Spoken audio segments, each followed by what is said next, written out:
for educational programs that empower local residents to garden sustainable. This is really important to us. We're just an organization of volunteers, and we work with groups like you, and thank you, by the way, for inviting me and for helping with the volunteer coordination and actually being volunteers. It really, really helps us out a lot.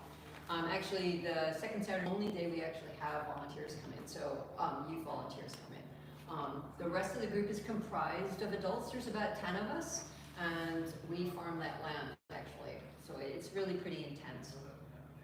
So one of the questions that you asked me was, what would I do before I went to LEAF? So that's kind of an interesting journey. I always liked the outdoors.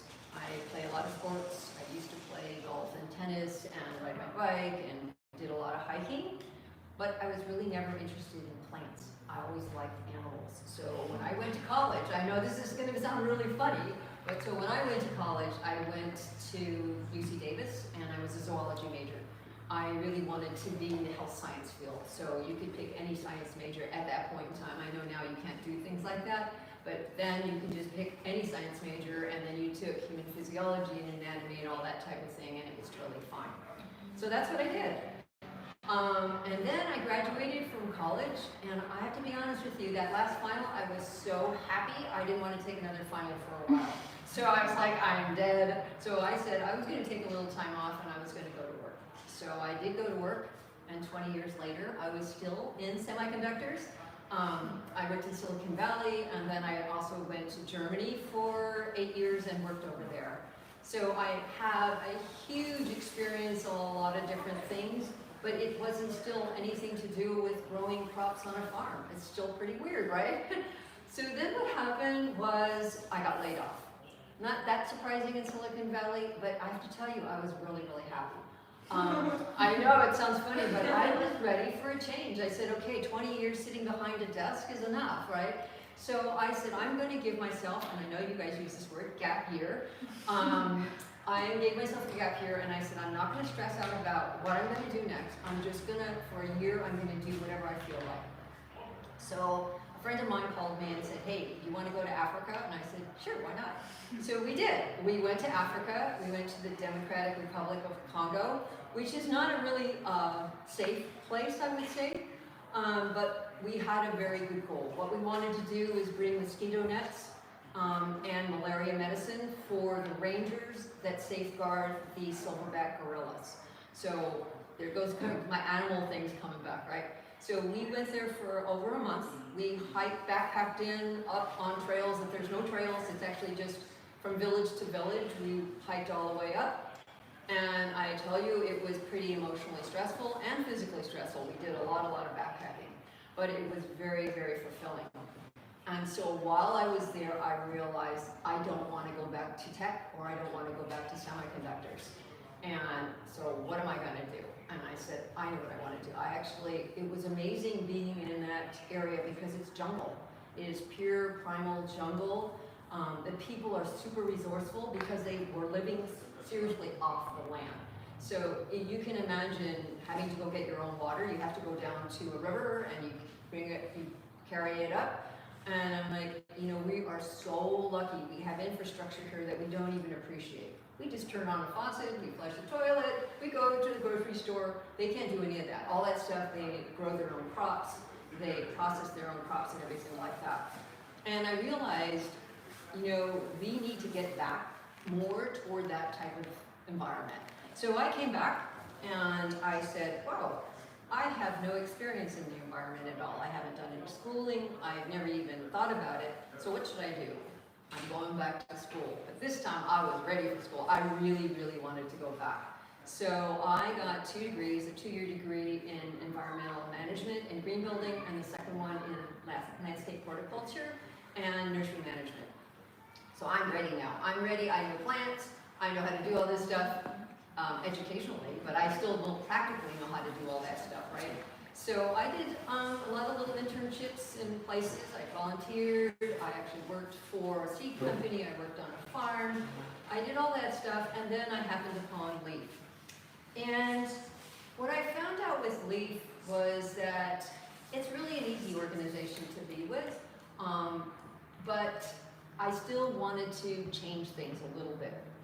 And what I realized though, when I was thinking about my jobs and stuff, it actually, all my jobs prepared me to work at Leaf, even though I didn't know that.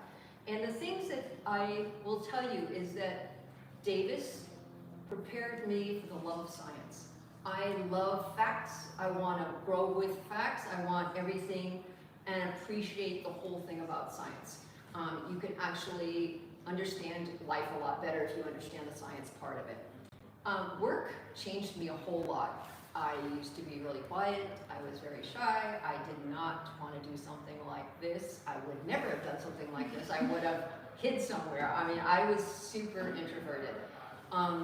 But as I started working in semiconductors and I had career changes, I realized that I cannot sit behind a desk. If I really wanted to make change, I needed to go out and try to make that change. And you've got to open your mouth and you've got to take risks and you have to be outside your comfort zone. And comfort zones are very easy to want to go back into, but you've got to extend yourself because that's the only way you're going to grow. And it took me a long time. I was old by then, by the way. I was super old by then. It just takes you a long time, and everyone has their own path. For me, it took 20 years of semiconductors to realize that that's really what I wanted to do. So, why am I at Leaf? I've actually been volunteering at Leaf for over 10 years. I probably work 30 to 40 hours a week. It's like a full-time job for me, but I love it. Why do I love it? Because it's a crazy thing to do, right? People go, you don't get paid? No, I really believe in this in my heart, that I want to give back to my community. And so this is what I do. So why Leaf helps me, it makes me feel productive at a community level. So when I get up in the morning, I know what I want to go do. I want to go farm, I want to go help people, I want to interact with people. The other thing is I'm a real problem solver. I like to have problems and try to fix them. So I'm very innovative in that way. And on a farm, you get to try anything you want, but you could actually do it in anything you have because we all have problems, right? There are always things that come up in our way. And the crazy thing is that we all have the answers if we open our mind and think through it. We can do it. That's the thing. It's all you guys can do it. Sometimes we just have those barriers, but we got to bring them down. The other thing that I think is really important is to be involved in a community. And because we can inspire one another. That's what I get from all this. When I work with people, it makes me want to work harder. It makes me inspired to say, oh, that's really great that you're doing that. Let's help each other out and work together. And that's what the farm is all about. It's just inspiring one another. We love working together. I mean, there's 4 of us that have been there for over 8 years and we're really good friends. And now there's people have come in since then. And that's really, really been helpful. So that's my little story, as you can tell, and now totally into plants. I can propagate plants from seed or cuttings. I actually, at one point, I had a nursery. We just closed it down because of COVID, but we were selling over $10,000 worth of plants. So you can have businesses in this field. It's very possible. And the thing is, we always want to nurture the earth. So we don't use biocides, pesticides, and herbicides. We use the natural ecosystem to take care of all the insects. And when you guys work there, you can see all that. We don't use any of that. So that's my story. I didn't know if anyone had any questions about what I did or do or what we want to do. We are really happy. We donated 6,500 pounds of vegetables last year, and a lot of you helped us do that. We held 19 educational classes and field trips, so we have a lot of school groups come in, especially disabled students come in and have them work in a garden. And the biggest thing, and it's one thing I want to invite you guys to, is Earth Day. Our Earth Day is on April 20th. If you guys are interested in having a booth to tell people about what you do and all the volunteer work that you do, you can do that, or maybe recruit people, or or you have another cause that you really want to promote, you can do that there. We have one booth open left, so if you're interested in doing that, it's from 11 to 3 and it's in downtown. We work, this is with the city of Fremont. So if you got to be prepared though, you got to be able to speak for almost 4 hours to about 1,500 people. It is non-stop talking, but you get to share a lot of information, and that's all really, really, really good. The other thing too I wanted to tell you guys about, we have a program called Students for Relief. It's specifically for middle and high school students. And you work in the garden with us 2 days a week for about 7 weeks from the time you get out of school to the time you go back to school. And we teach you about regenerative agriculture, we teach you about science, but we don't call it science. So we say, hey, let's go look at the bumblebees, let's go look at the bees, look at the worms. And we explain why they're important for a garden, but we don't have a textbook, we just talk to you about it, we let you get your hands dirty, we let you get into the beehives.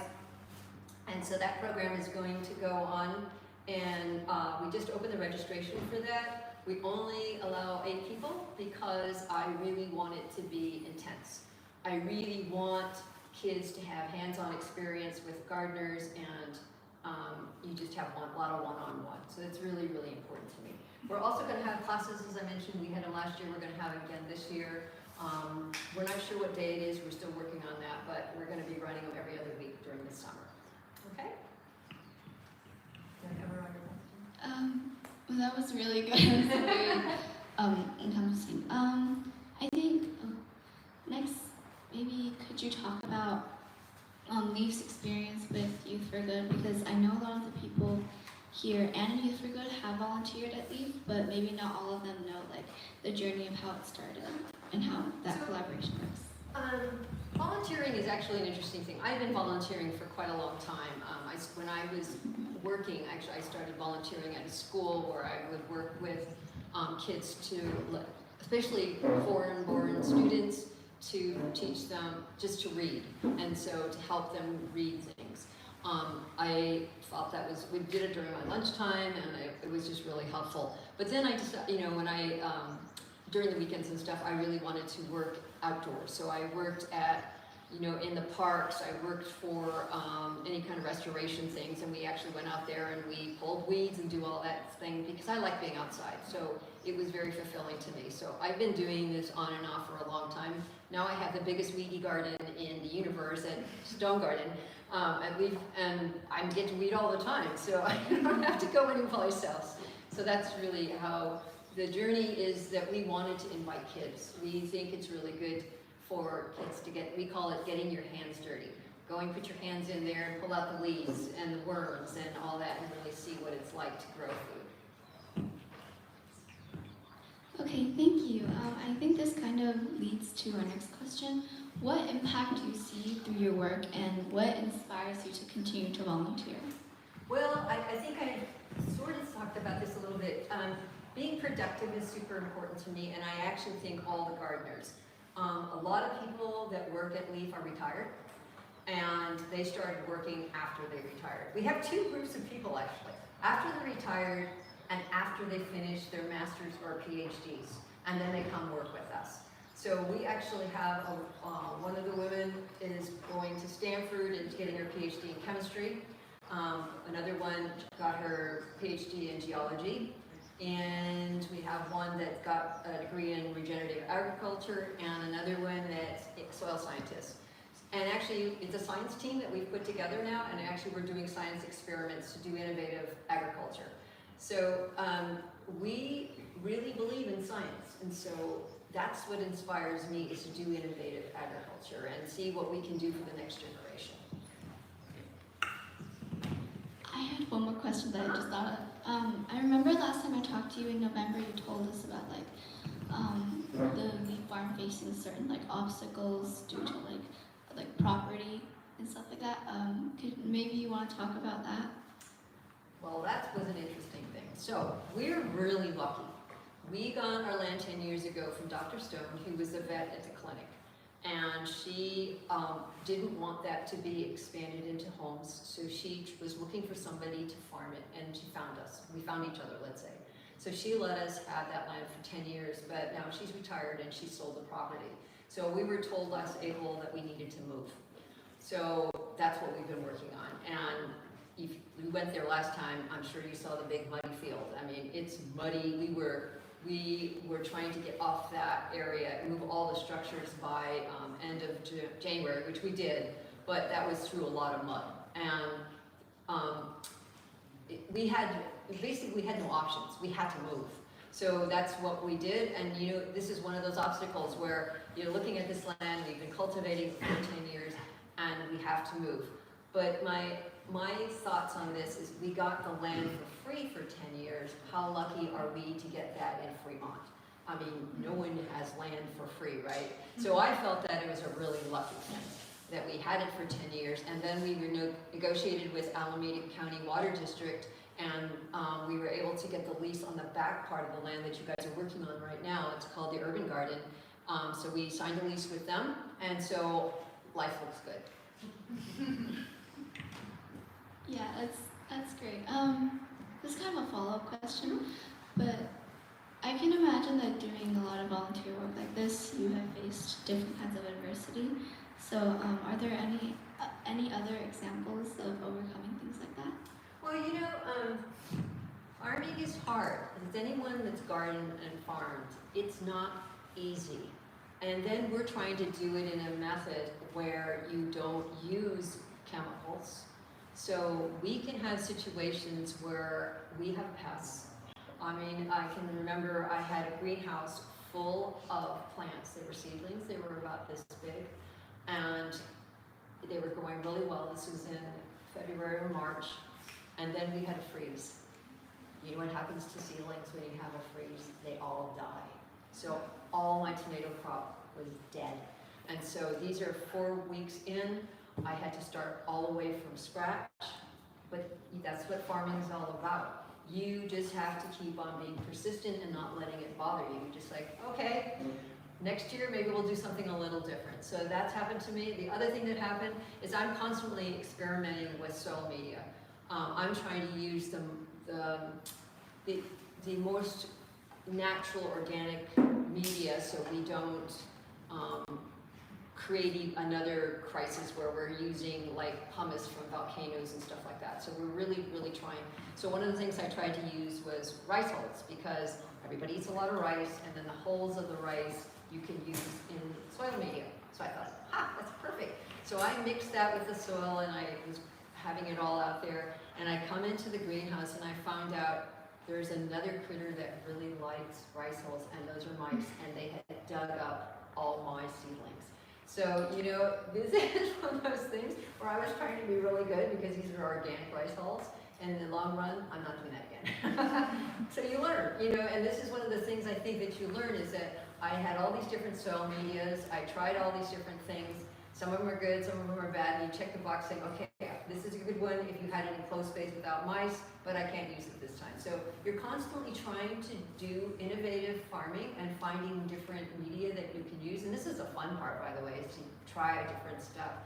And now I actually have like the perfect one. But in those days when I was learning and I was just starting, you've got to experiment. Experimentation is the most fun thing to try. Okay, I think that's all I have now. Does anyone else have any other questions or comments? Okay, wait, Elaine, Oh, do you want to? oh wait, I was just wondering, do you have any plans on expanding like the leaf farms, like maybe opening new locations or doing anything new? Well, we actually, in a sense, are, because the urban garden is 2/3 of an acre, and it's pretty much brand new. So if you're there, you're going to see we're starting from scratch again. Actually, we're going to be putting in the irrigation in within the next month, and then I just finished. See, all the other thing that is kind of interesting is, so I have a background in science, right, and that's what I do. But I've had to, because of leaf is small, you get to try a lot of different things. So I just did a landscape design for the urban garden. I never thought I was going to be a landscape designer. I actually do some marketing. I actually had to learn the website, how to do the website software, because the person that was doing it left, and I had 3 days before the newsletter had to go out. So all of a sudden I'm learning the website software. I mean, you guys know all this stuff, but I don't. So I had to learn it from scratch. But in a way that's kind of fun, because it makes you in a position where you have to learn something, and learning is always good. And this is for a purpose, so it's even better. So that's what we're going to be doing. So the new land is going to be the urban garden. We also have the Leaf Center, which is on the other side of Niles, and we're developing that one too. So, Lee, did you have a question? Why community service is so important to you? Community service is important because I think community is the base of happiness, to be honest with you. When you feel a part of another group or an organization, I think you don't feel lonely. I think the feeling of giving is always one of the best feelings in the world. And if you got to find your community, though. I think sometimes if you're around other people that it's not your community, you still almost feel distant. But like when you play sports, when you have a group of people and winning's not what their thing. It's just actually playing together, right? So I really enjoy that, or riding bikes with somebody and you're just getting that whole thing, or hiking with somebody. It's the sense of having someone else with a shared experience. And Leaf does that for me. It's a sense of sharing an experience and together growing 6,500 pounds of food. So I really enjoy that. That's why I think you guys are all here too, right? Is this whole community aspect and working together and sharing all that. It's a great feeling. Thank you. So, if there are no more questions or comments, yeah, thank you all so much for listening and coming today.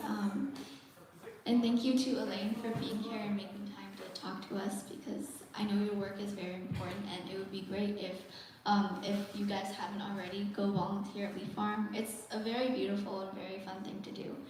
And yeah, thank you all so much.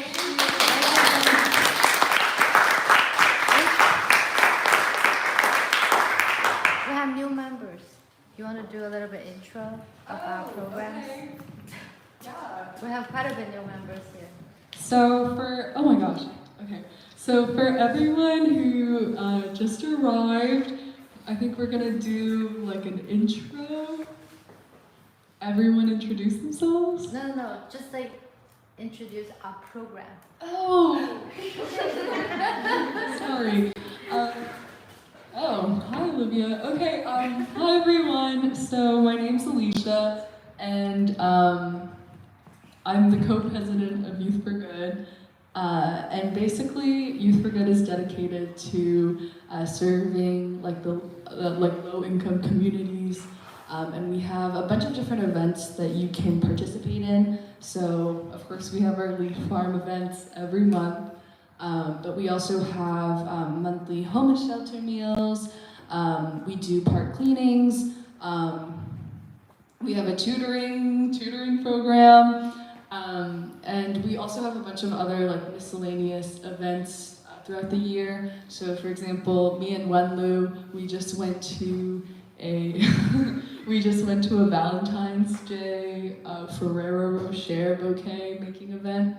So really the possibilities are endless. And as a member, you can like think of your own event. And if there's a cause that you're passionate about, or you want to like create a service event for, you can do that. So I think today actually, maybe, Evelyn, who isn't here right now, but she wanted to participate in like a Kids Against Hunger event.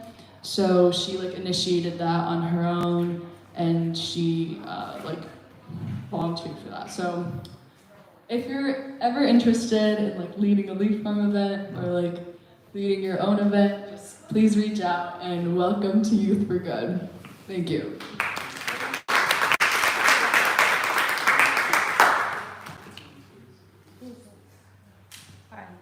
Yeah. Thank you so much for coming. Thank you so much for